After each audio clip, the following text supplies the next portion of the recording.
Master the art of crafting emotionally resonant progressive house, channeling the signature Sudbeat sound. Our journey begins with melody focus on building captivating lead lines using warm, analog-style synth pads and arpeggiators. Think evolving, cascading notes that create a sense of journey and introspection. Much like the iconic Sudbeat catalog, experiment with LFOs to subtly modulate the filter cutoff and pitch, adding organic movement to your melodies. Next, we sculpt Atmosphere. Sudbeat is renowned for its immersive soundscapes, layer ethereal pads, shimmering plucks, and delicate atmospheric effects like reverb and delay. Consider using granular synthesis to smear synths into rich, evolving textures. Automation is key here. Breathe life into your pads by slowly sweeping filters and adjusting the decay of your reverb over time.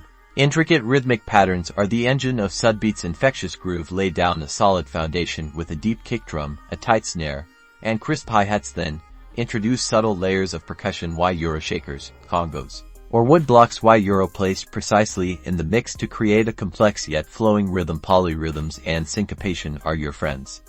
Experiment with offbeat placements and ghost notes to add depth. Finally, we weave it all together with meticulous sound design and mixing. EQ your elements to create space, allowing each part to breathe. Use cytokine compression on your pads and bass lines to the kick drum for that classic pumping effect. Pay close attention to your low end, ensuring a powerful yet controlled sub-bass that drives the track forward. Achieve this Sudbeat-inspired sound through careful arrangement, thoughtful layering, and a keen ear for sonic detail.